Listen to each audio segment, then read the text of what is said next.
GHz Band. My name is Lee Pucker. I'm the CEO of the Wireless Innovation Forum, and I'll be emceeing the webinar today. I'll start with a few brief introductory comments, and then I'll turn it over to the speakers for the main content of the webinar. So to start, some administrative items. First, we always get asked the question, will the slides be available? The answer is yes. We're going to post them later today after the webinar at wirelessinnovation.org/webinars. If you have troubles accessing it, just contact me at lee.pucker@wirelessinnovation.org and I'll help you out. Also, we realized in preparing the material that there were a lot of acronyms and definitions. So if we start using a term that you're not familiar with, we set up a page for that and put all the definitions and acronyms that we were using on there. It's at groups.winforum.org/page/FCC-definitions, and that's where you can find those. I'll give you a reminder of that again at the end. Some notes on the webinar interface, just so that you know how the controls work. I'm hopeful that if you're dialed in, you're already connected to the audio. You can either connect via mic and speakers so that you can hear it from the speakers on your computer, or if you want to dial in directly, you click the telephone button and you'll get sound via the telephone. It'll give you the dial-in information. You can get sound via the telephone that way. There's a little arrow here that if you click it, it'll minimize your control panel so you can get it out of your way and see the screen as you're looking at it. So you just click that or unclick it, and it'll shrink that back and forth on your screen. If you wish to ask a question, we're going to try and manage the questions at the very end. So if you wish to ask a question, there's a questions window.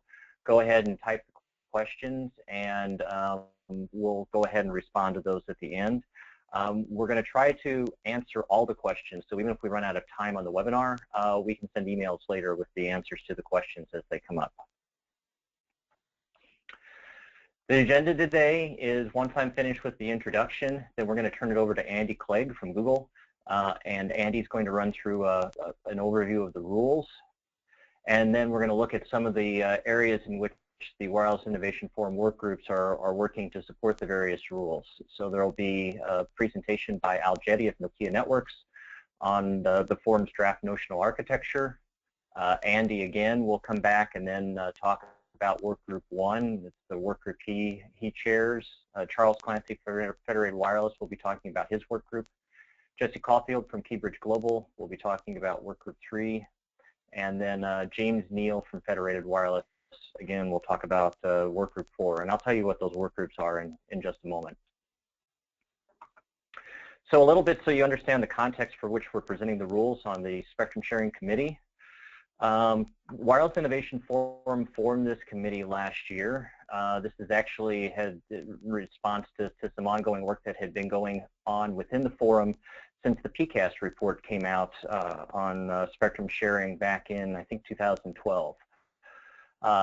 We had formation meetings in October, December, and January of 2014, and then in January 2015, we finally actually officially kicked off the committee.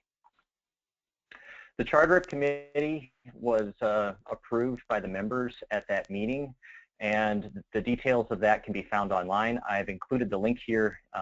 You can download the slides later and get the link so you can find that if you want to read it in detail. In summary, though, the scope of the committee is really to serve as a common industry and government standards body to support the development and advancement of spectrum sharing technologies. Specifically, what the committee is looking at is commercializing the spectrum associated with the 3.5 gigahertz ruling, and all the work groups are formed specifically to support that. Some of the activities that they're working on is looking at functions, architectures, requirements associated with the ruling, looking at making sure that there's protocols established to support interoperability among the various components and the ecosystem that's forming within that community, to establish a framework for testing and integration, and look at the operational procedures associated with the filing. Additional items on scope, they're really looking at the focus is technical. not policy. However, there may be some policy activities that occur to support the technical requirements as they emerge within the committee. Committee structure, I mentioned earlier, there's 4 work groups. So there's a steering group which has oversight on the committee and manages its activities. And then there's 4 functional, that steering group reports to the board of directors. And then there's 4 functional work groups under that. Work group 1 is focused on operational and functional requirements, and that's chaired by Andy Clegg. Work group 2 is focused on security requirements, that's chaired by Charles Clancy. Work group 3 is developing protocol specifications and standards, and that's being managed by Jesse Caulfield. And work group 4 is focused on test and certification, and that's being led by Kurt Schabach of Federated Wireless. So that's the overview of the committee structure. Participation to date has been really good for a new committee. We currently have over 115 people participating in the work group on a fairly regular basis, from member organizations that include the companies shown here. We have over 40 organizations that are currently participating in the group. I think the number I counted yesterday was 42 organizations that are currently participating in the committee. Again, most of the activity then occurring in the 4 work groups and the steering group. One other thing to note is we have a list of observers. These are invited by the steering group to participate in the committee and really support the requirements of partner organizations, of the incumbent entities within the band, and others who, other stakeholders who it's important for the forum to be working with. So that's the overview on the committee, and with that I'm going to turn it over to Andy Clegg from Google, and Andy's going to begin the rules overview discussion. Andy? All right, thanks Lee. Thanks very much. You can go ahead to the next slide. And welcome to everybody for joining the webinar. We're going to give a quick 20-minute overview of the rules that govern the 3.6 gigahertz band. So let's start with the generality. So what's this all about? So in April, the FCC adopted some rules that for the first time creates a 3-tiered spectrum sharing architecture in a band that's already encumbered with other users. So this was a recommendation of the 2012 report from the President's Council of Advisors on Science and Technology. So that's referred to as the PCAST report. They're the ones that first recommended adopting this 3-tiered spectrum sharing architecture. So the Commission took that PCAST recommendation and ran with it. It utilized a band that was in the Fast Track report from the National Telecommunications and Information Administration. For those of you who aren't familiar with the U.S. spectrum regulators, NTIA regulates the U.S. federal government spectrum use as opposed to everybody but the federal government. So the NTIA looked at their bands and they said that 3550 to 3700 megahertz is used by some military incumbents, but we think it could be amenable to sharing. So the FCC ran with that, put in a framework, a proposed framework to do a 3-tiered spectrum sharing architecture in that band, put it out for comments, and this past April they finally adopted the plan to go ahead with a 3-tiered spectrum sharing architecture, which I'll get to some details in a moment. Generally speaking, the rules that were adopted for the band are pretty much optimized for small cell use, but they also accommodate point-to-point and point-to-multipoint activities, especially in rural areas where slightly more power is allowed from the device. So we'll talk a little bit more about the incumbents, but the triangle there on the right really just indicates that the incumbents are sort of the primary users of the band. They need to be protected, but there are 2 more categories that the FCC now allows to operate in the band on a shared basis, and we'll talk about those a little bit here in a second. So next slide, please, Lee. So the 3-tier architecture. So what are the 3 tiers? Tier 1 are the incumbents. These are the people who are already using the band, and I'll give more detail about the incumbents in a slide that's coming up.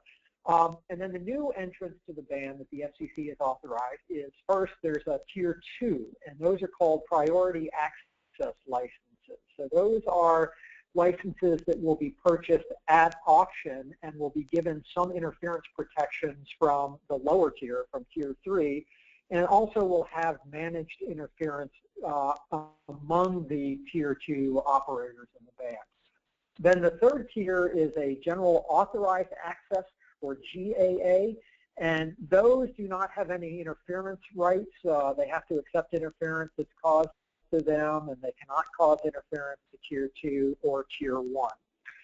So these new tiers, the Tiers 2 and 3, those are regulated under a new part of the FCC rules called the Citizens Broadband Radio Service, or CBRS. And then the actual devices that will transmit, the devices that will transmit within the Citizens Broadband Radio Service are referred to as Citizens Broadband Radio Service Devices, or CBSDs. And so you'll hear that term CBSD a lot. That's in the definitions list that we sent out. But those are the fixed base stations or access points that will operate in this new service. So the key to making all of this work is that CBSDs can only operate under the authority and management of a centralized system called a Spectrum Access System, or a SAS for short. So SAS is the only thing that can tell a Tier 2 or Tier 3 device that it is allowed to transmit. And the SAS is responsible for, among other things, managing the interference to the incumbents that would be created by Tiers 2 or 3, and handling interference among Tier 2 devices, and also managing interference from the lowest tier, Tier 3, into the middle tier. So next slide, please, Lee.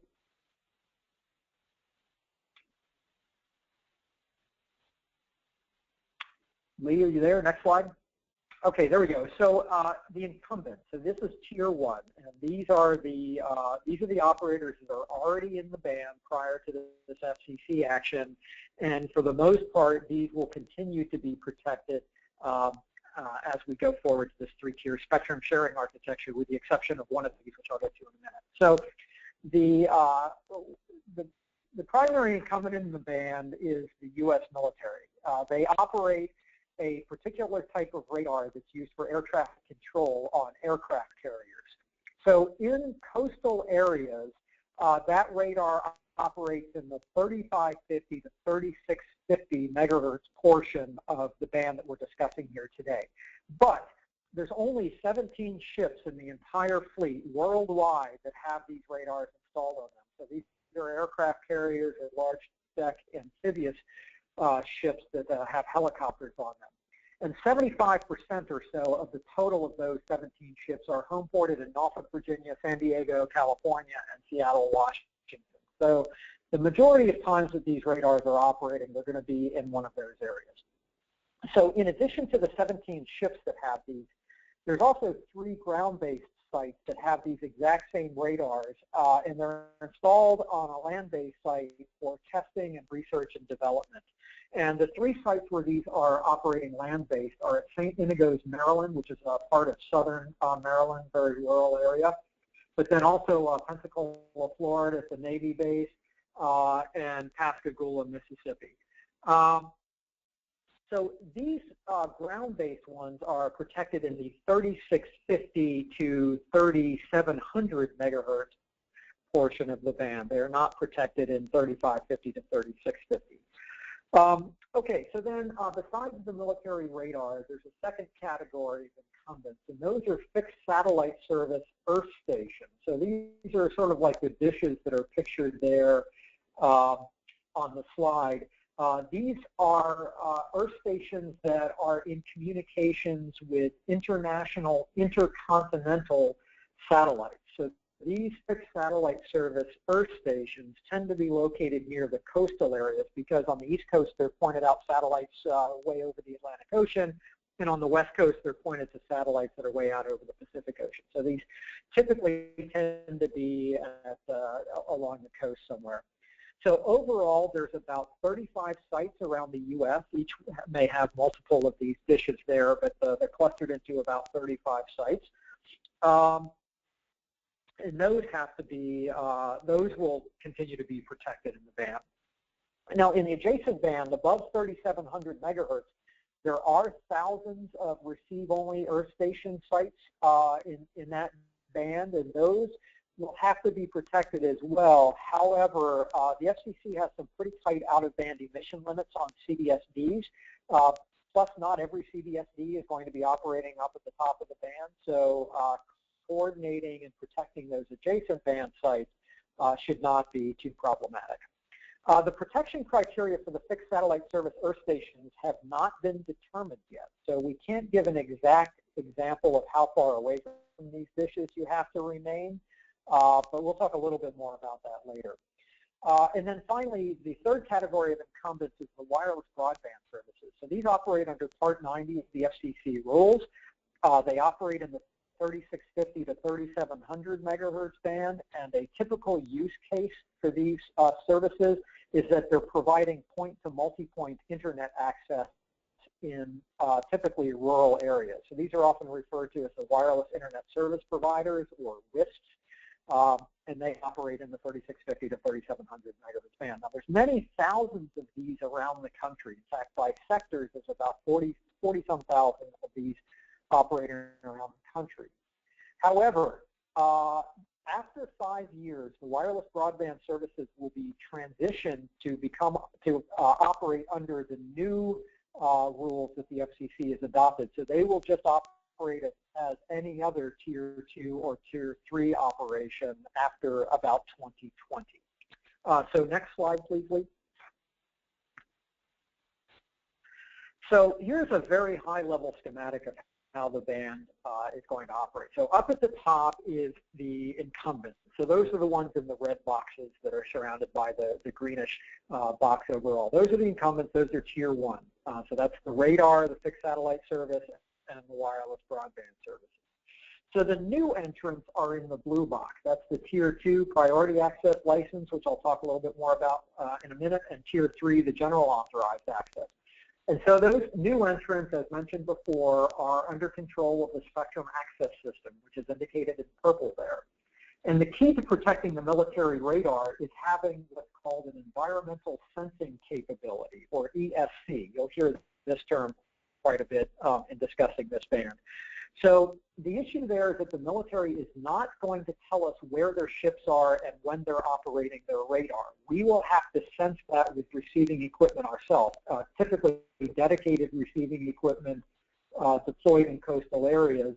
And when this receiving equipment detects the presence of a military radar in the band, it will provide that information to the spectrum access system, and then the spectrum access system will communicate that to the Tier 2 and Tier 3 incumbents and have them change channels or reduce power or do whatever is necessary in order to protect the military radar activity.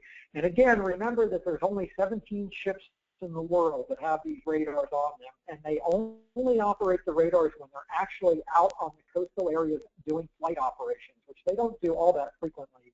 So it's not like these channels are going to be blocked continuously or for days at a time. This is very occasional, and typically in specific areas like San Diego and Norfolk and Seattle, and only sporadically. So next slide, please, Lee.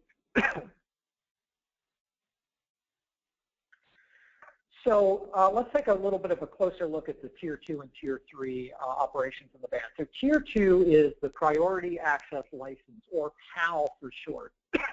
So a PAL will be licensed by auction for a 3-year term. The license areas that a PAL will be licensed in is the census tracts that are used in the United States. So the United States is divided up by the Census Bureau into about 74,000 census tracts, and they're created so that each one has roughly the same number of residents, and that ends up being about 4,000 population per census tract. They vary in size greatly. In dense cities, they can be just a couple of blocks in size. In Alaska, they can be 200,000 square kilometers. So there's a wide variety in the size of census tracts. So by definition, one priority access license is a 10 megahertz channel in one census tract. So that's what a PAL is defined as, 10 megahertz channel in one census tract. So every census tract will have a maximum of 7 and a minimum of 0 PALs. So you can have up to 70 megahertz of spectrum in a census tract occupied by priority access licenses, or if nobody is interested in bidding in that census tract, then you could have 0 PALs, and it could all operate as Tier 3 services under the General Authorized Access. The FCC has determined that PALs will be contained only within the 3550 to 3650 megahertz portion of the band. There will be no PAL licenses in 3650 to 3700. And what are the example use cases for PALs? So these could be capacity or offload networks for major wireless service providers. This could be enterprise networks that have quality of service management to make sure that they get interference protection and can operate effectively. These could be utility networks that are backhauling utility information from site to site, electric networks, things like that. This can be used for backhaul operations. You can get up to 4 PALs. If you're one company, you can get up to 4 PALs in each census tract, so you could have up to 40 megahertz of spectrum in order in which to provide backhaul. And then also the wireless broadband service providers, the 40+ thousand sectors that were mentioned earlier, these are going to be transitioning to Tier 2 and Tier 3 within 5 years, so they could also be operated as PALs. But again, PALs are licensed. This is unlike the 2.4 and 5.8 gigahertz band. All of the 3.5, 3.6 gigahertz band is going to be licensed operation. And so this Tier 2 PAL is sort of the mid-tier and enjoys some interference protections from GAA and from other PALs. Next slide, please, Lee. So the lowest tier, the Tier 3, is the General Authorized Access.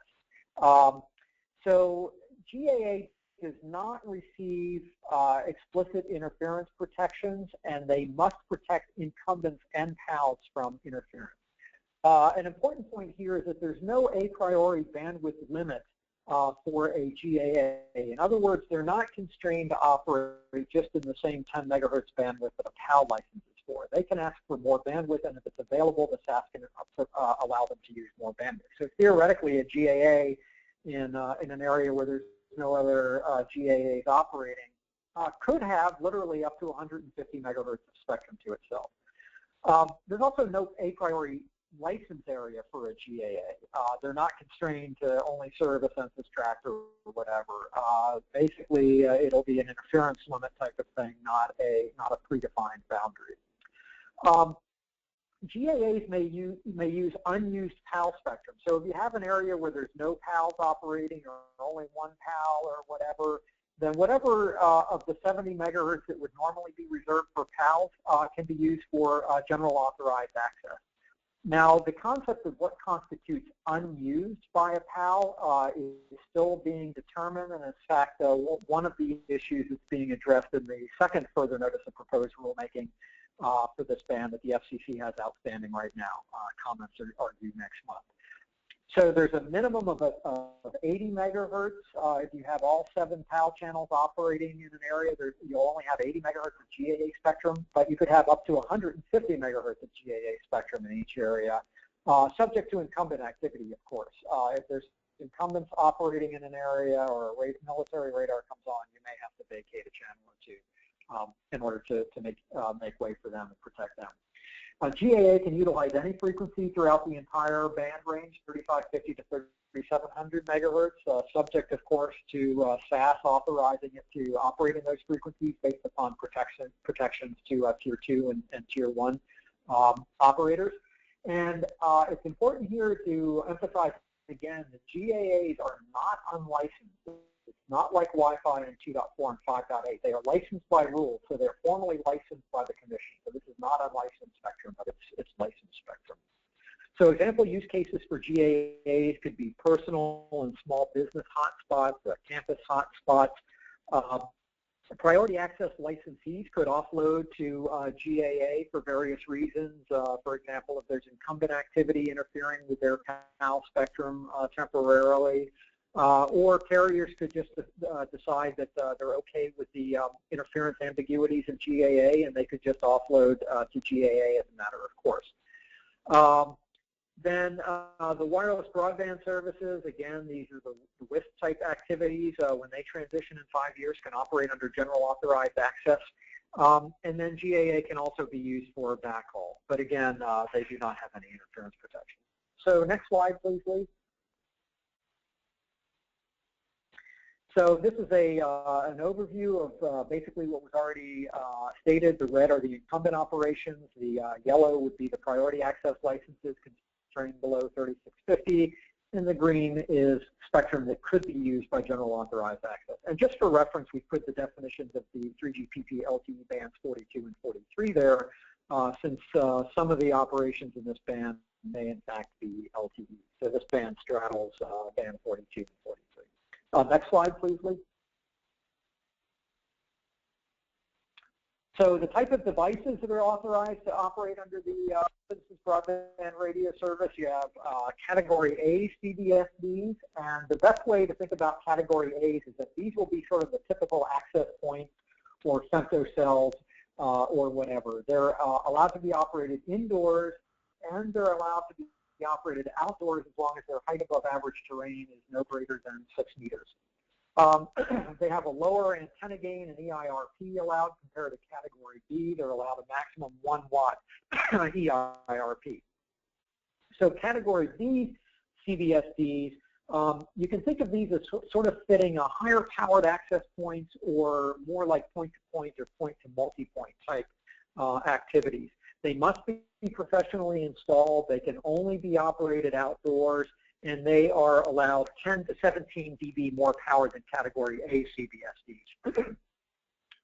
So the end user devices are the devices that actually communicate with these things. So if you think about it, you know, this is like the user's handset or the Wi-Fi dongle on their laptop or whatever. The end user devices are allowed a 23 dBm max EIRP, and they are not allowed to operate peer-to-peer mode. They have to communicate through a CBSD. All CBSDs and end user devices have to be capable of two-way communications on any of the frequencies in 3550 to 3700. This is to keep the band from being a dumping ground for supplemental downlink type activities. And the CBSDs have to be able to report their location to plus or minus 50 meters horizontal and plus or minus 3 meters vertical, and report to the spectrum access system within 60 seconds if they're moved. So this is similar to what the Phase 3 E911 requirements are. Next slide, please. So I want to spend the rest of the presentation talking about exclusion zones and things related to that, because that's where the greatest number of questions come about as to the utility of the band. You know, how much of the geography is going to be blocked from using. And so I hope to walk you through and show you that it's not nearly as much as many people believe. So as mentioned earlier, the environmental sensing capability, or ESCs, are professionally installed, highly capable receiving systems that monitor for incumbent radar activity, typically in coastal areas or near some of the inland military bases where there are adjacent band radars operating. So when incumbent activity is detected, an ESC communicates that information to the SAS, and the SAS has to reconfigure all of the CBSDs within that area that would be impacted by the radar or would impact the radar. Those all have to be reconfigured within 60 seconds to avoid interfering with incumbent radar. So again, they can just be told to go to a different channel because the incumbent radars, currently the incumbent radars only occupy less than 2 megahertz of spectrum, so there's not much that ends up being, there's not many channels, at most 2, that ends up being impacted by an incumbent radar activity. So the area of impact when we detect incumbent radar activity is still to be determined. The DoD and the NTIA and others are participating within the Wireless Innovation Forum, and we're all trying to understand what the size is. I went ahead and stuck my neck out here, and I think, you know, we're talking about areas of tens of kilometers in radius when we detect a radar. Would have to be reconfigured, but at this point, that's just a guess. And, you know, again, there's a total of 20 radars, 17 on ships and 3 on ground-based sites, and each of those operates infrequently. So we're not talking about a tremendous or constant amount of activity. So next slide, please, Lee. Okay, so let's take a look at what the exclusion zones will be under worst case and typical case scenarios. And we have to break this up into two different bands because there's different sites that are protected depending on the part of the band. So let's look first at the 3550 to 3650 megahertz band. This slide shows the current worst case exclusion zones for that band. So the blue line that's in here is the amount of land inward from the coastal areas where NTIA believes that the radars could cause interference to CBSDs or CBSDs could cause interference back to the radars. This is based on technical analysis that NTIA has done, but they have not released this technical analysis yet. They're preparing a technical report on this that should be issued soon. I do not believe it's been issued yet. But absent any further information, CBSDs cannot be authorized to operate in these coastal areas until an ESC has been established so that it can positively monitor for radar activity. So then the other sites here, the yellow sites or the goldish sites, there are some inland military bases where they operate adjacent band below 3,500 megahertz radars, and they want those to be protected. So they put very tight 3-kilometer exclusion zones around the in-band bases. And again, ESCs can be established there to determine when they're operating those radars. When they're not operating those radars, there's no exclusion zone that needs to be protected around those inland sites. And then the last thing we have showing here are some red dots, and those are the in-band fixed satellite service receive-only earth stations. And again, the protection criteria for those have not been established, so the size of the red dots here are not necessarily the size of the zone that would be impacted. But you know, we're talking here about a few tens of kilometers that might be a typical distance that would need to be protected. So at this point, these are just guesses, but relatively informed guesses at this point. So next slide, please, Lee. So this is what I consider to be a more typical exclusion area that would be under operation in 3550 to 3650. If you notice, the blue lines have disappeared, and that's because once an ESC has been deployed, then CBSDs can be authorized in those coastal areas as long as the ESC is not detecting any incumbent military activity in that particular area. And even when it is, even when an ESC detects incumbent activity, it only needs to avoid that one frequency that the incumbent is using, and only in an area of perhaps a few tens of kilometers where we think there could be impact to the incumbent radar activity. So in this example, I've shown, if you look closely down around San Diego, there's a fairly large red dot there off the coast, and that would indicate a ship operating off of San Diego running its radar, and that indicates a small part of Southern California would be excluded. And again, this is one of 17 ships worldwide operating this radar at this particular time. And again, this would only impact a maximum of 2 channels in the San Diego area. But then the in-band fixed satellite service receive-only earth stations, the other red dots in this figure, those would continue to have to be protected by coordination. So what's shown here is sort of a rough guess. And then lastly there in Colorado, I put one inland military base that seems to be operating an adjacent band radar. So I've got a little gold splotch there that you can barely see in Colorado that indicates that that particular base is operating their adjacent band radar. So this is sort of my best guess of what a typical day in the life of 3550 to 3650 would look like from a protection or exclusion area. So really not that much impact. So let's go to the next band, and we'll just give an idea of what happens in 3650. So now it's a little bit more, it's considerable here. So what we're protecting now in 3650 to 3700, we no longer need to protect the shipborne radars because they're not allowed to use this band when they're within 50 miles of the coast. They have to be farther out in the ocean. So what we're protecting now are the 3650 to 3700 megahertz fixed satellite service receive-only earth stations, and we're protecting the 3 land-based radar R&D sites. So those 3 land-based R&D sites are in Pensacola, Florida, and Pascagoula, Mississippi. So those are the smaller red circles down there on the Gulf Coast. And then there's one in southern Maryland that you can't really see because it's consumed by the bigger coordination zones around the fixed satellite service earth stations. So I've indicated here the fixed satellite service earth stations with 150 kilometer radius around each one. And the reason that's there is that that was what was used when the WISPs were originally authorized in 3650 to 3700. If they operate closer than 150 kilometers to a fixed satellite service earth station, they have to coordinate with that fixed satellite service earth station. And for now, until those WISP operations sunset in 2020, the same 150 kilometer coordination zones will be maintained. So if you want to operate a CBSD within those red circles, you'll have to coordinate with the fixed satellite service earth station provider.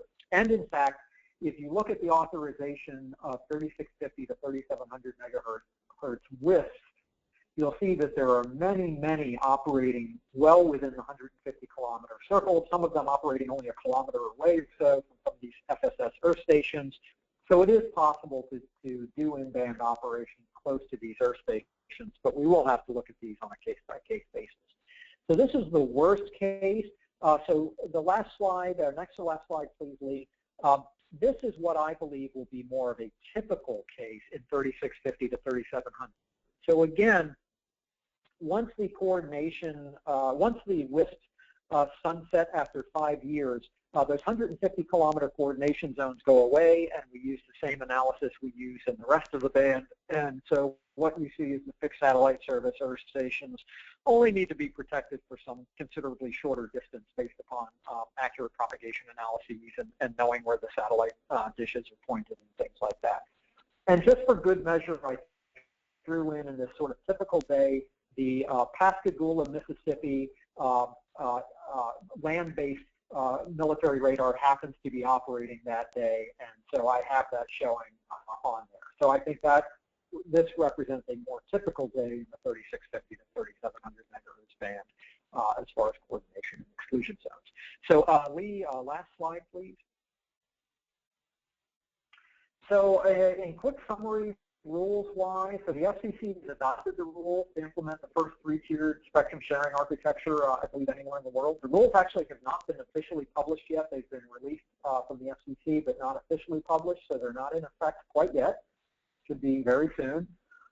This will allow up to 150 megahertz of licensed spectrum for small cell point-to-point and point-to-multipoint access in this band. An important component, the critical component of all of this, is the spectrum access system or systems that will control the CBSDs and keep them from interfering with incumbents or with each other for Tier 2. We believe the ecosystem will develop over the coming months as we all get adjusted to the rules and start interpreting the rules. And in fact, that's a major function of the Wireless Innovation Forum Spectrum Sharing Committee, is to parse the rules and figure out how all of us as an ecosystem are going to adapt and actually implement these rules. The FCC is in fact called out to a multi-stakeholder group, meaning the WinForum Spectrum Sharing Committee, to develop the industry consensus procedures and standards that will allow us to operate in this band. So that's a quick overview. Certainly welcome to entertain questions at the end. Go ahead and submit them as instructed. And Lee, I'll pass it back over to you. Great, thanks, Andy. So now what we'll do is we'll turn it over to some of the work group leaders to talk about some of the specific things they're doing in support of the rules within the Wireless Innovation Forum. So we'll start with Al Jetty of Nokia Networks. Al will provide a brief overview of the WinForum functional architecture. Go ahead, Al. Okay, thanks a lot, Lee. Andy, great overview.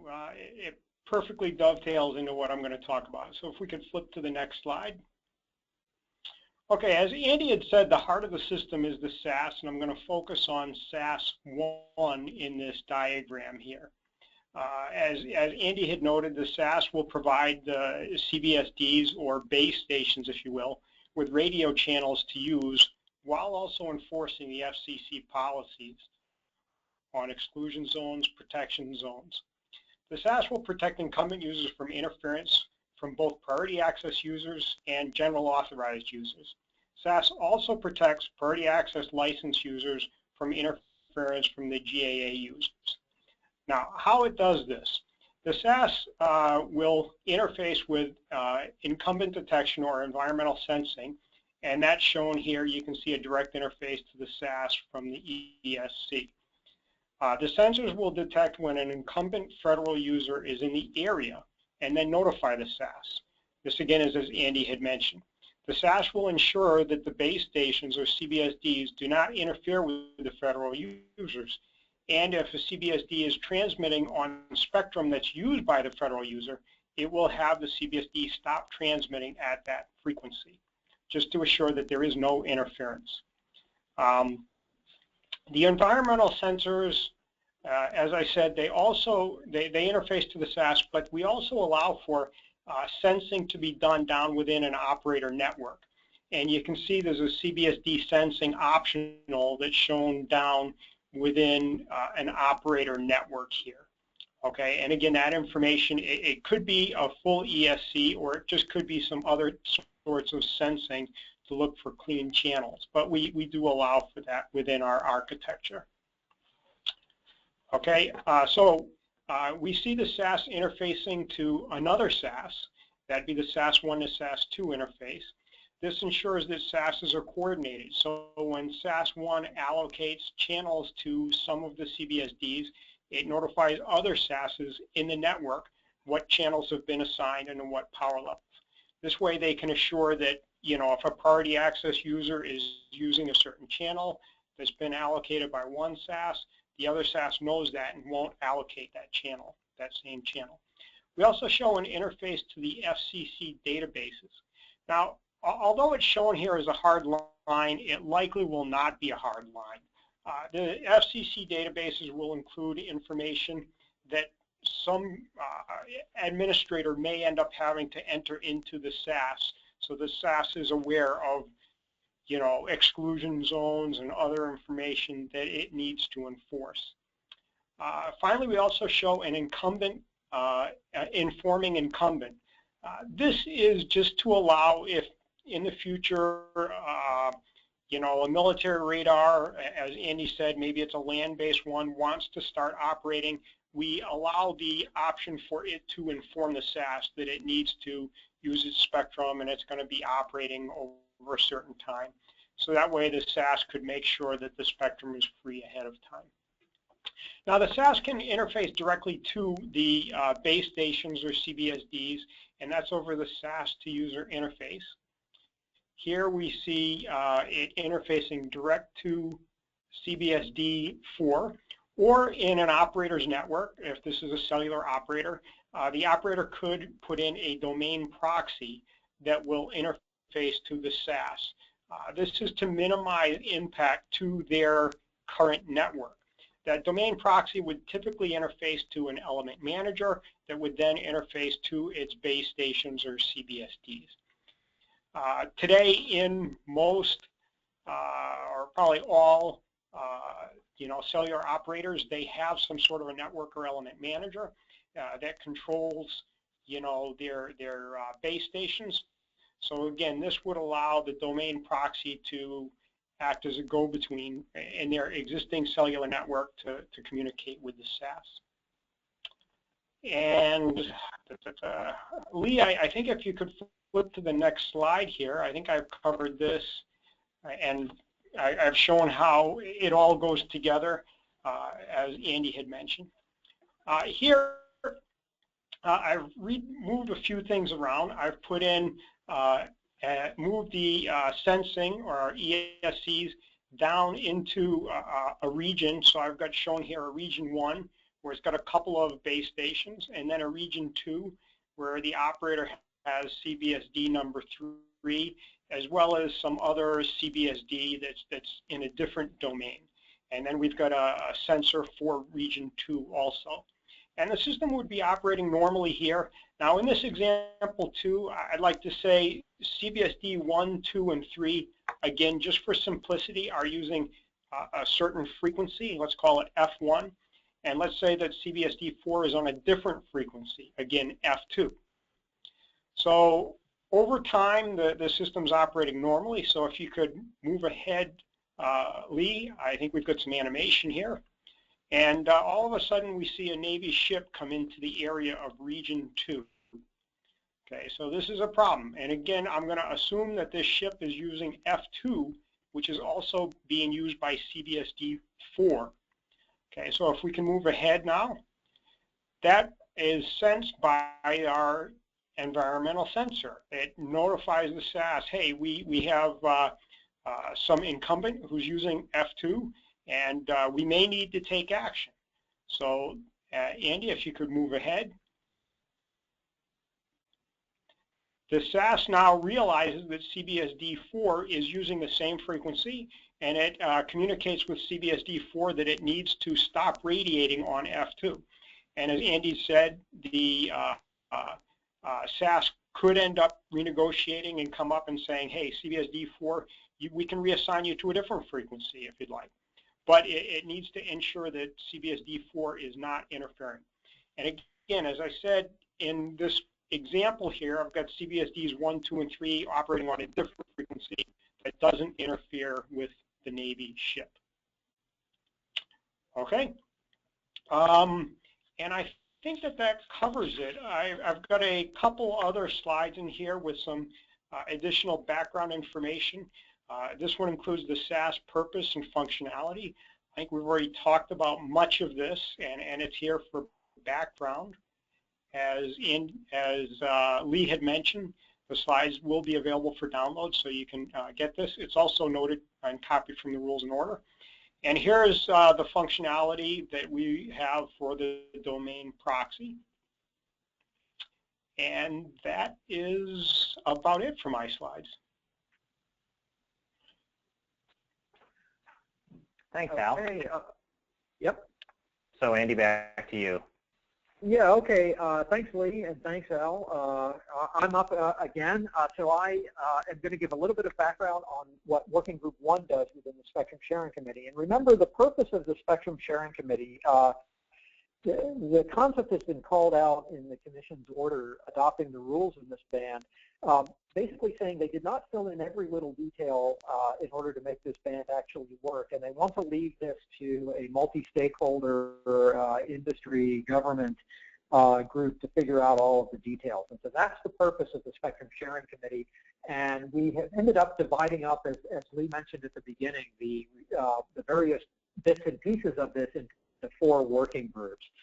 So Working Group 1 is on the operational and functional requirements. So the idea here is that we'll take what the order, what the rules, what the FCC rules tell us we have to do for this band, and we'll parse them into actual ways of the ecosystem working together so that we can do what the Commission is requiring of the new entrants into this band to do. So Lee, go ahead to the next slide here.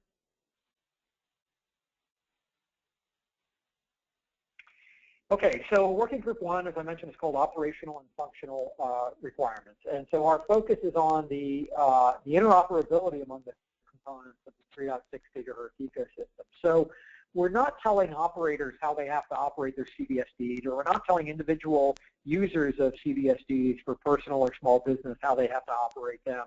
And we're certainly not telling Spectrum Access System providers how they have to manage the internal design of their system. But all of these devices have to work together in the band in order for the band to be a success.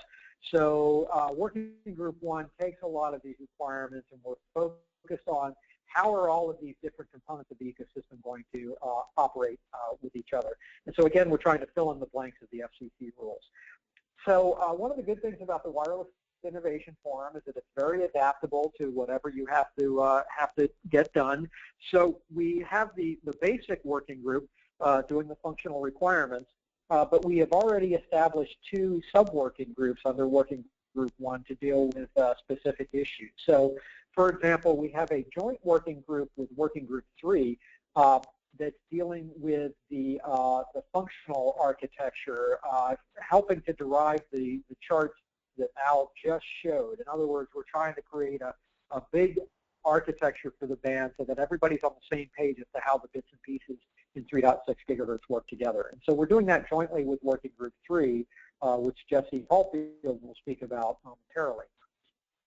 And then another task group that we've set up under Working Group 1 is on determining how we're going to protect the fixed satellite service from CBSD emissions. So the Commission said that fixed satellite service earth stations have to be protected from CBSD, from interference due to CBSDs, but it did not give actual technical details, interference criteria or how you would do the calculation or anything.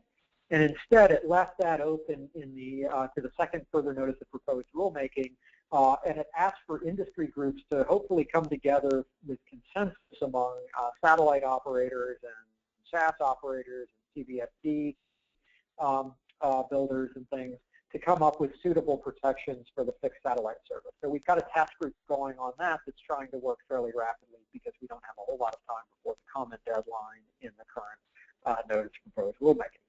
So next slide, please, Lee.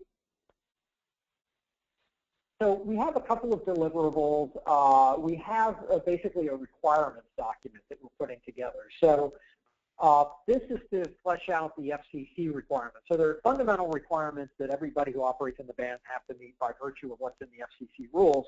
But then there's a second level of requirements that the devices are going to have to be able to meet in order to operate within the standards that the Wireless Innovation Forum is putting together for devices and systems that want to operate in this band. So we're putting together a requirements document that spells out that second level of detail of how things will have to operate in order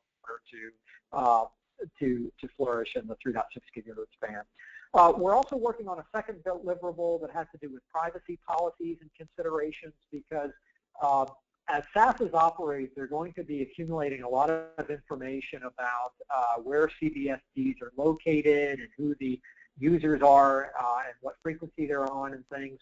And there are some requirements about dealing with that information in the FCC rules. And in fact, some of that information has to be publicly accessible according to the FCC rules. But there are all other considerations about, how long do we retain those data?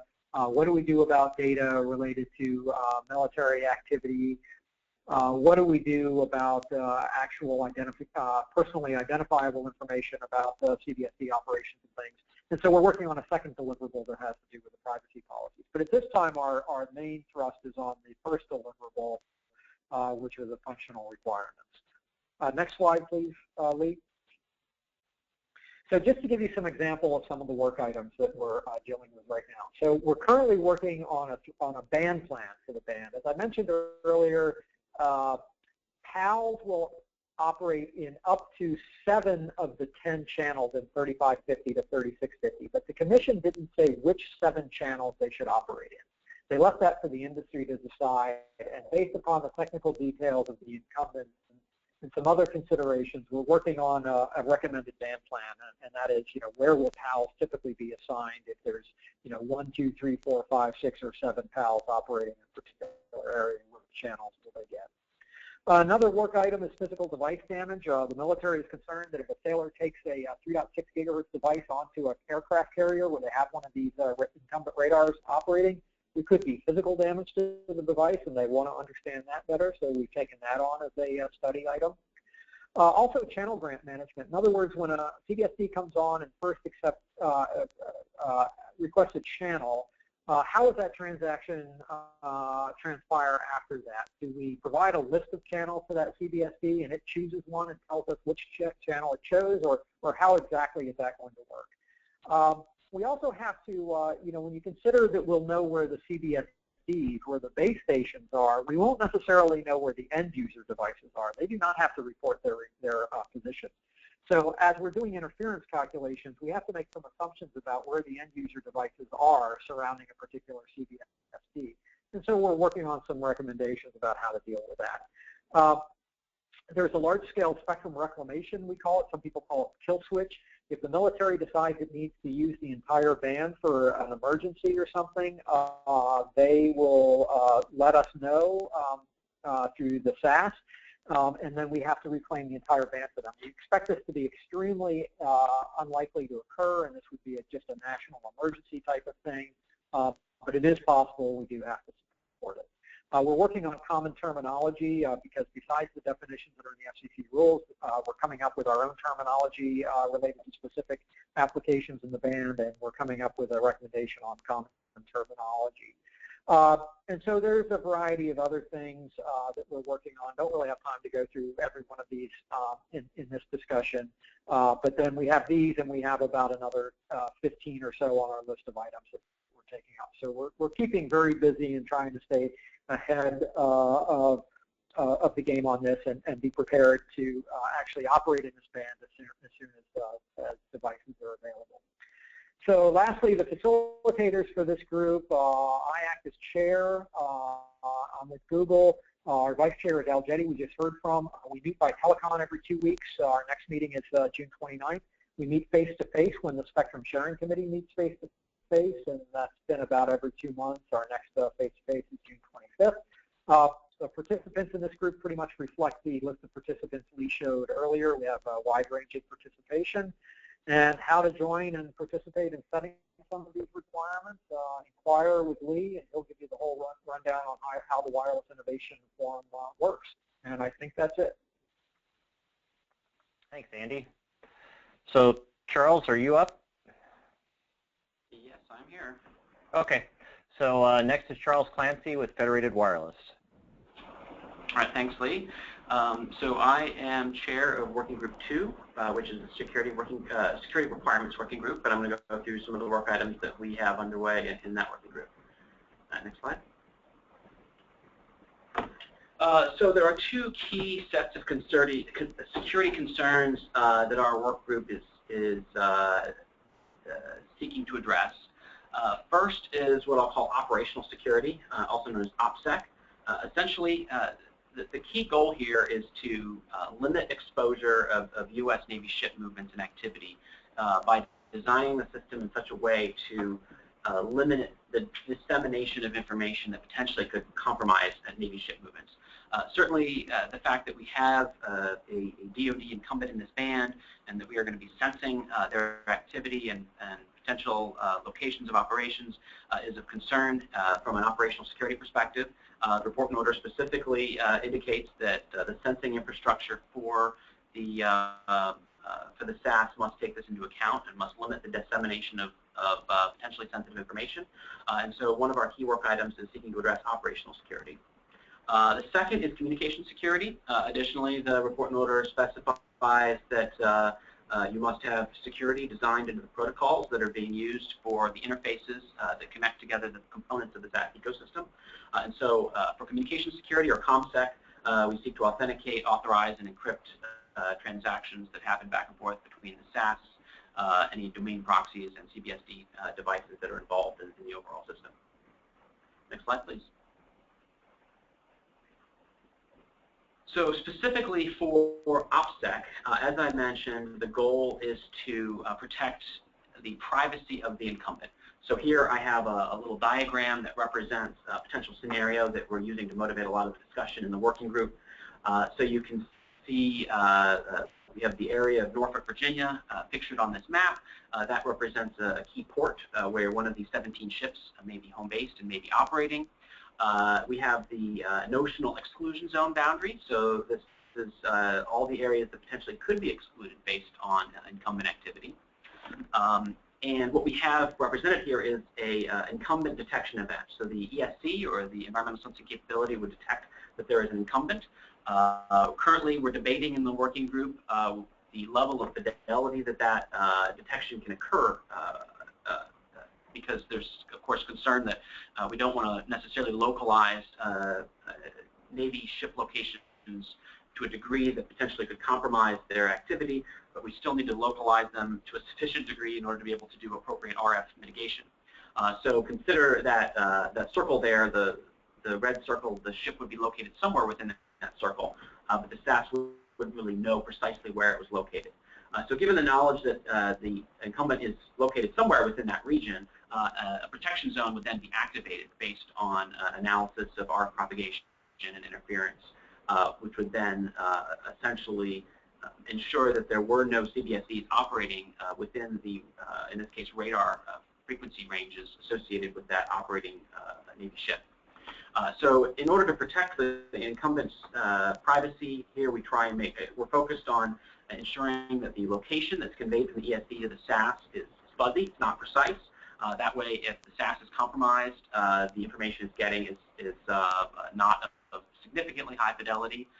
We also have rules around how long that information can be stored, again, such that if any of the systems were compromised, there would be minimal amount of information that could be harvested.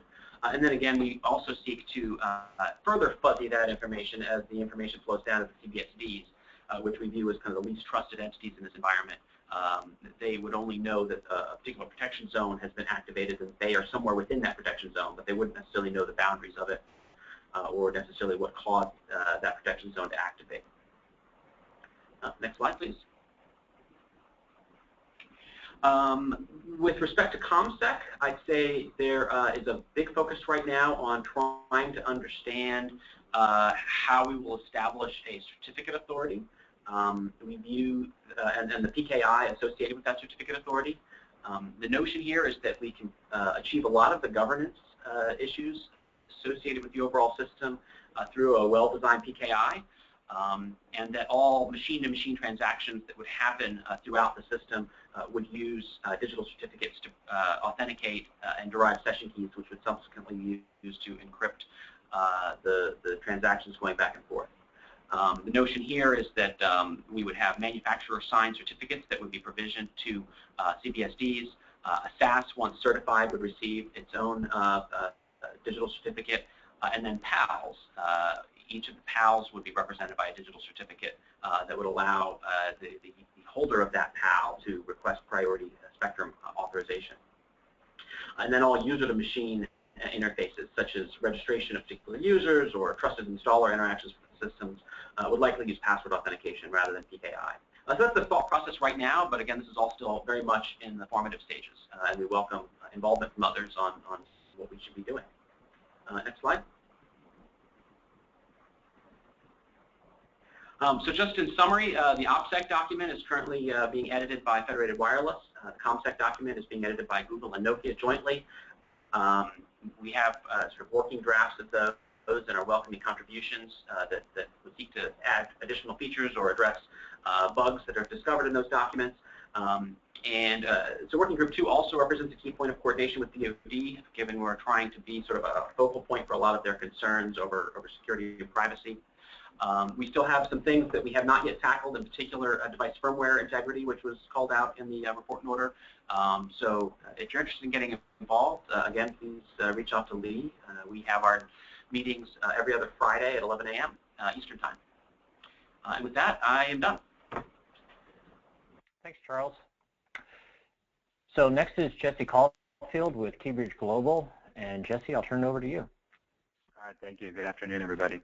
So my name is Jesse Caulfield. I chair the Spectrum Sharing Committee, Work Group 3, and maybe if we could jump to slide 44.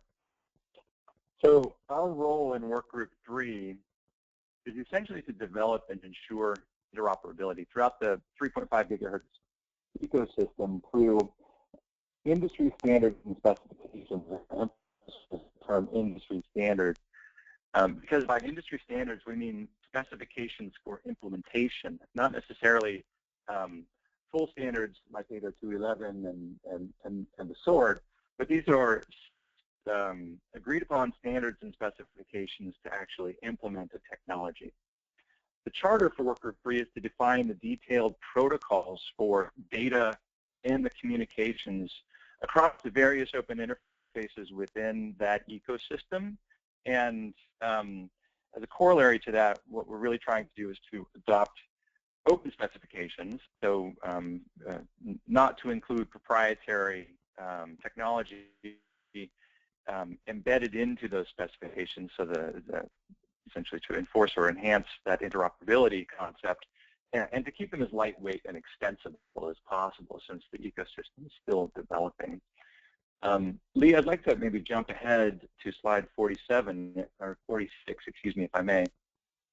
So earlier, Al described this notional architecture, and what I'm going to talk about a bit more today is the functionality of a spectrum access system. And then what you'll see here in this notional architecture on slide 46 are these two conceptual interfaces, these dotted lines here, which are a SAS to user and a SAS to SAS interface. And our work group is organized around these various data paths that a SAS will use. So let's jump back to slide 45, if we may. As I mentioned before, my name is Jesse Caulfield. I'm the group chair. And we've organized this group around two defined general systems interfaces. These are the SAS to user protocol and a SAS to SAS protocol. And Prakash Marut and James Nee from Nokia and Federated Wireless, respectively, are capably leading those two tasks. We have other protocols, which we'll talk about in a minute, that are on the dashboard that are not being addressed today, specifically because we're, from a sort of a conceptual perspective, taking a spiral development approach. And we're starting with frameworks on how to address these different interfaces. And then conceptually, we'll narrow that down and talk or work on, as the technology evolves, to more type-specific interfaces in the future. So let's jump forward to slide 47, if we may. And in slide 47, to help people sort of conceptualize what a spectrum access system is, fundamentally you can think of it in its simplest form as a processing message router. So when you initialize a SAS, it receives and stores information from various sources that we've described today, such as, for example, FCC databases, various government databases, an environmental sensing provider, other SAS operators, and takes all that information in, processes it into an internal data model state.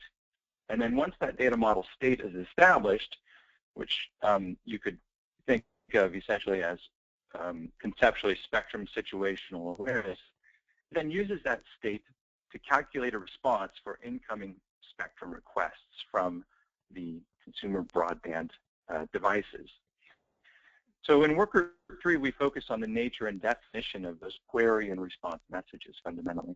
And to help us approach this, what we've done is we've conceptually deconstructed a spectrum access system into its various functional components, and we started to analyze how each of those components need to communicate with an internal or an external system. And those internal communication paths we've put on the dashboard, and for the most part, those are considered proprietary.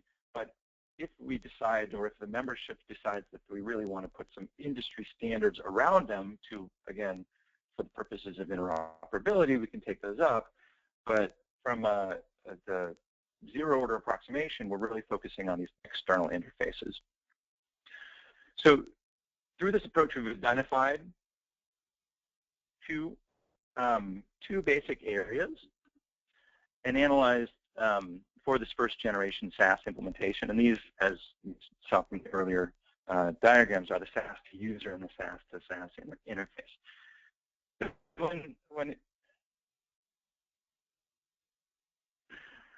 So when we look at this, this approach is, we don't necessarily seek to discount these other identified interfaces, but we're focused on what we think are the most important interfaces up front. So let's look at slide 48, please. So slide 48, it talks about the SAS to user protocol. The SAS to user protocol essentially enables user devices to access the 3.5 GHz band. Fundamentally, that's what its purpose is. And we expect that there will be a number of type-specific SAS to user interfaces. By type-specific, I mean the actual networks implement or occupy and use this band. So you can think of LTE, Wi-Fi, these other applications that Andy, mentioned earlier on. However, we recognize that each of these rules must be each of these implementations must be rules compliant, and it's that rules compliant concept that this SAS to user protocol is establishing. Let's look at slide 49, if we may. This is a little bit more information about the SAS to user protocol. It essentially establishes a baseline configuration for any type of rules compliant operation for a broadband access device to interface with a spectrum access system. And it's essentially or fundamentally a client-server communication protocol, and that incorporates the documents that Prakash within the SaaS to user group inside of Work 3 is developing include things such as, for example, SaaS discovery, SaaS to CBSD, and CBSD to SaaS messaging, so the data exchange and the handshaking and these sorts of things, as well as registration, an internal finite state machine for the CBSD, so how does it manage its relationship with the SaaS, and other aspects of a SaaS to user protocol that will be implemented in the various type-specific networks. Let's go to slide 50, please. So a SaaS to SaaS, you recall the mental picture I'd like you all to take away is a spectrum access system as a messaging router. It's a processing messaging router. And these various SaaS administrators that are that the Commission intends to or expects to anticipates approving will need to interoperate. And the SaaS to SaaS protocol is a method or is a mechanism by which these various independent and autonomous entities, businesses, can peer. So it enables fundamentally multi-party interoperability from across these various administrative systems. And we expect that there will be only one SaaS to SaaS protocol. And this implementation, as before, must also be rules compliant. So could slide 51, please. So a couple of fundamental takeaways from a SaaS to SaaS protocol. It's loosely modeled, so peering between autonomous systems, that's a well-known concept in the internet today. And so we've borrowed heavily from internet peering to sort of help us conceptualize what this SaaS protocol needs to do from a sort of a business operations as well as a workflow perspective. But again, it enables this inter-SaaS, inter-administrative peering. And once established, we recognize that a SaaS peering session is expected to remain open indefinitely. However, the protocol needs to account and accommodate for errors in operation. And so it's a dynamic protocol that facilitates all of these the rules compliance aspects of, if you will, inter-administrator data exchange. So could slide 52, please. So if you recall from the deconstructed spectrum access system model that we've got, there are a number of other protocols that are on the dashboard. One key one is the SaaS to ESC, the ESC being the sensing capability protocol, which is on the dashboard. That may be a phase 2, but that protocol, it will be used to enable SaaS interoperability with an environmental sensing capability, and the capability in context is the actual system doing the detecting, not necessarily a capability by itself, in and of itself. Additionally, this ETL, which is extracts, transform, and load, is a workflow that facilitates the import and loading of various raw data sources. That's sort of that's a known function. Each spectrum access system will need to do this. There may or may not be a requirement to standardize that. The output is known, but if the members decide that we want to address the sort of internal operations of this exchange, transform, and load workflow, that may be something that we undertake. Other things like messaging, logging, enforcement, these other things are on the dashboard, and we may address them in the near future once we sort of roll through or complete this spiral development process for these first 2 frameworks. So in summary, the work group 3 in the sharing committee, our task is to define these detailed protocols. Your participation is obviously welcome. The work group, the key takeaway I'd like you to receive from this is that the work group is task-oriented, and we're focusing right now on 2 industry standards. These are the SaaS to user protocol and the SaaS to SaaS protocol. But there are a number of other protocols that are available for standardization. And when these first 2 are complete, we expect and anticipate that we'll need to start working on these type-specific, and by type-specific, I mean the actual network implementations for these two high-level frameworks. And with that, Lee, I'll hand the content back to you. Great, thanks, Jesse. So the last speaker today then is James Neal. James is going to talk about Workgroup 4 testing and certification. James?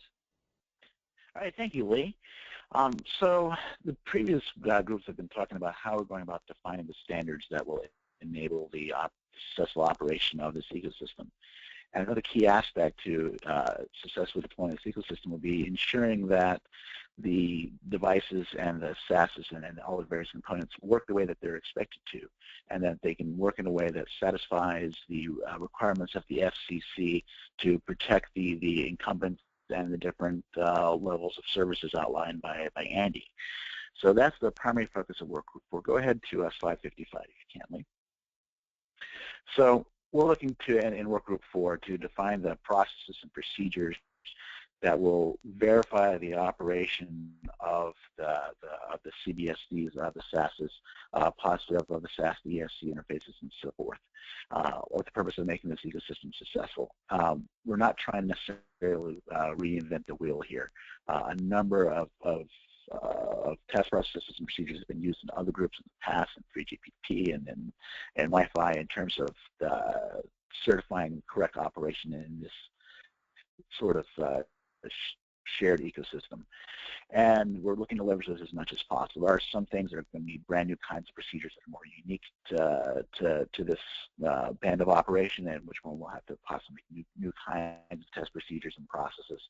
But trying to leverage as much as possible so people are comfortable with it, and that we can build and complete our test procedures and processes as quickly as possible. So go on to slide 56.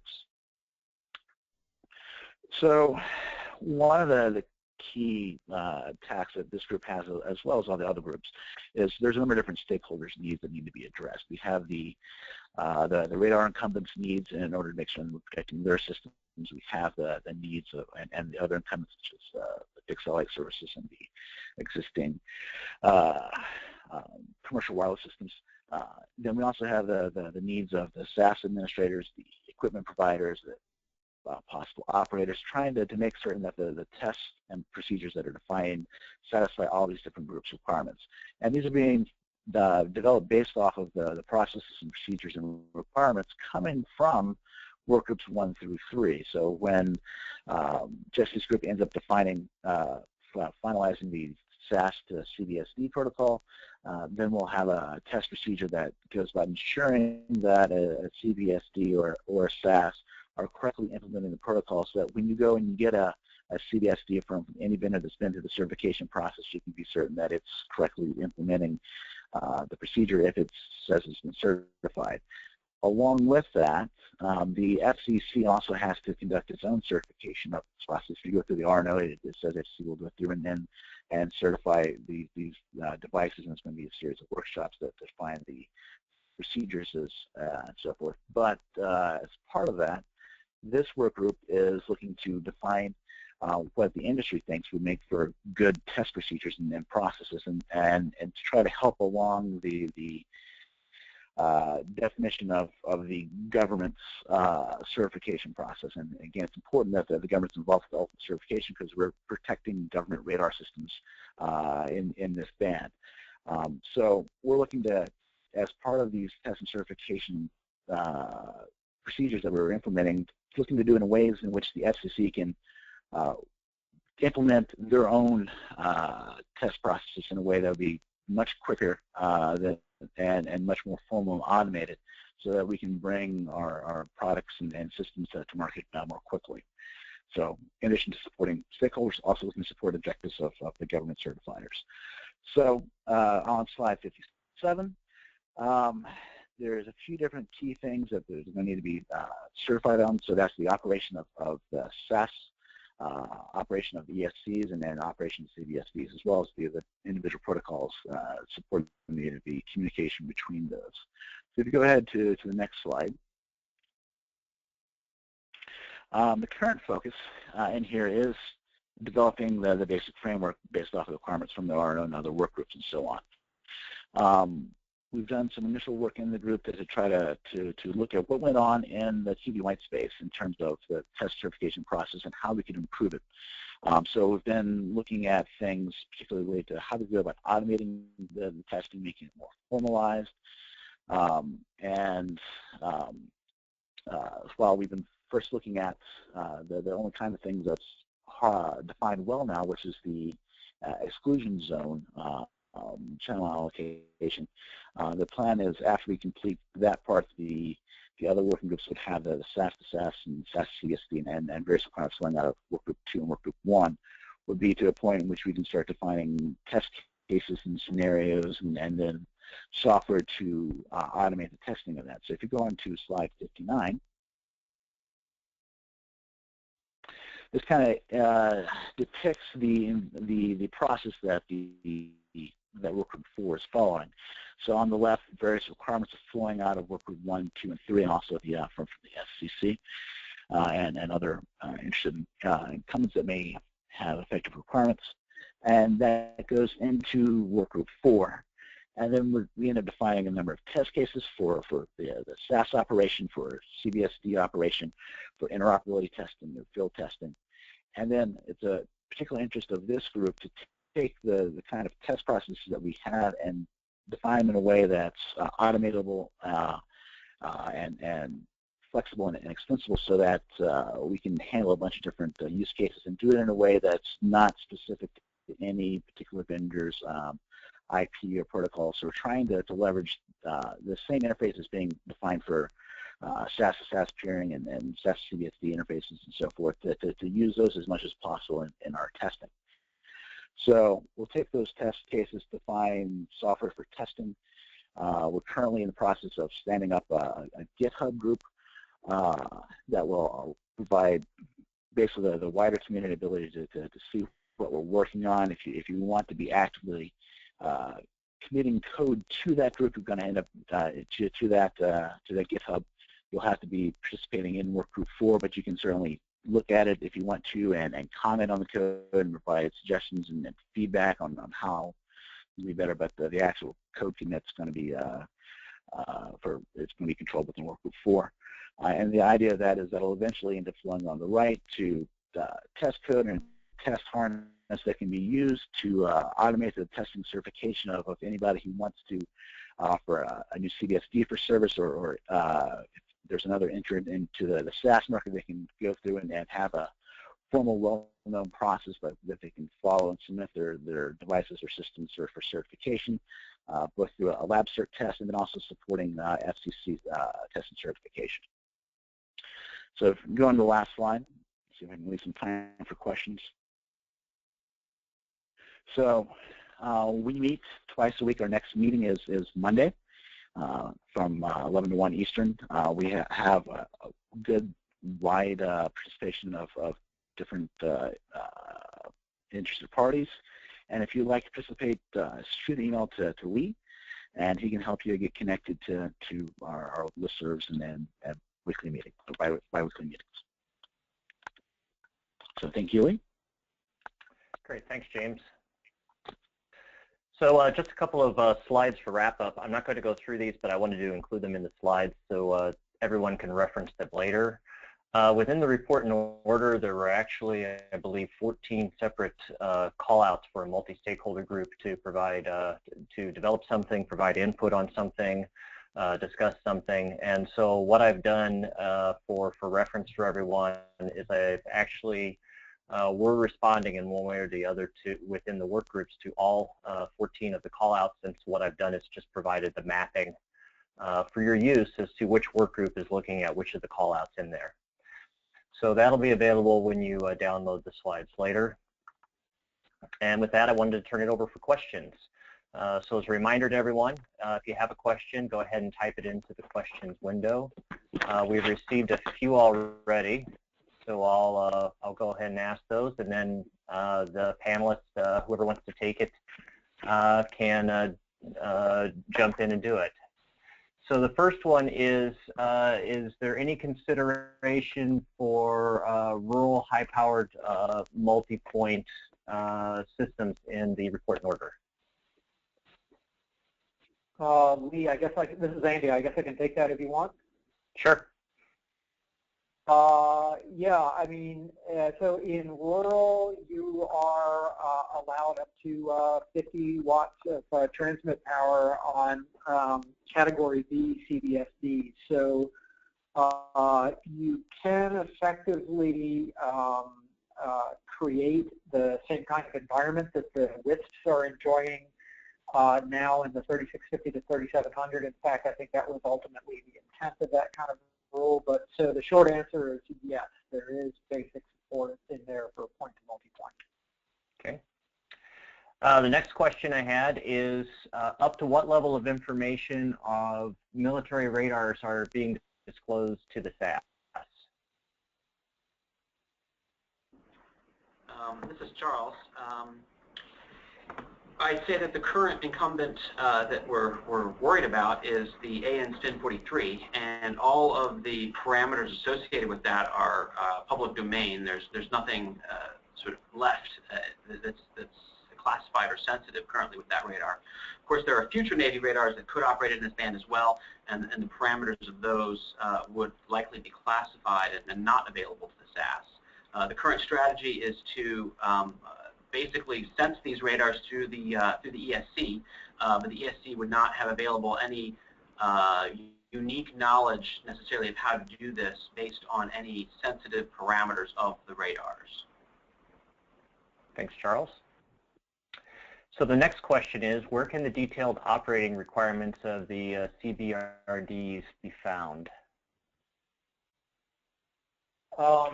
So the entire set of rules governing this band is in the new Part 96 of the FCC rules. Now, those rule parts, because they're brand new, are not going to be available in the Code of Federal Regulations yet, so you won't be able to find them there.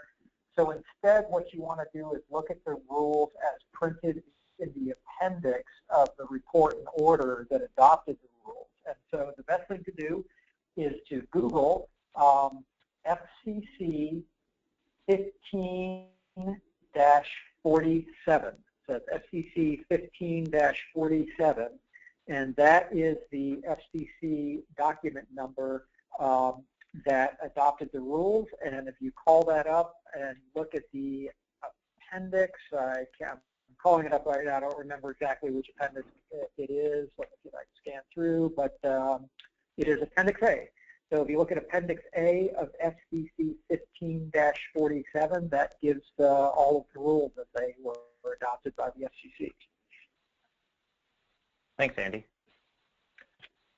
So again, if we've got a couple more minutes for questions, so if there is a question somebody'd like to ask, please go ahead and type it into your questions window.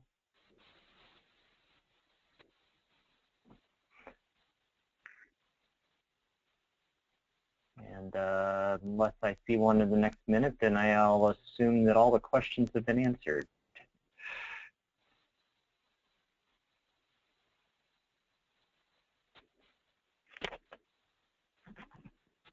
Okay. Well, while we're waiting for additional questions to come in, why don't we start wrapping up? So I would like to thank all the panelists for the time they devoted to doing the webinar today. Really appreciate it. And thanks to everybody who attended. I hope you got the value out of it that you were looking for. We'll be sending a satisfaction survey out following this, so that if you can provide feedback or information on things we could be doing better in making these webinars in the future, we'd appreciate it. Hey, Lee, why don't we add a link to the report in order to the presentation before we post it on our website, so that people can just go directly to the presentation to get the text of the order? Yep, we can do that. So I'll go ahead and make sure that happens. A question just came in. How flexible is the allocation of 10 megahertz carriers? Can they be placed on any frequency or in fixed positions only?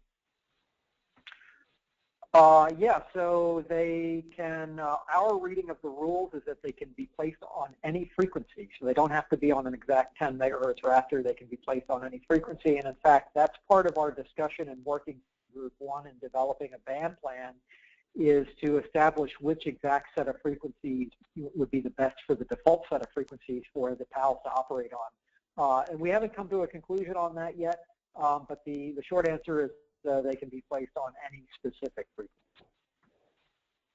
Okay. Just as a corollary to that, that's also being looked at in Working Group 3 to make sure that the CBSD to SAS or SAS to CBSD protocol can accommodate any type of frequency band plan and coordination process.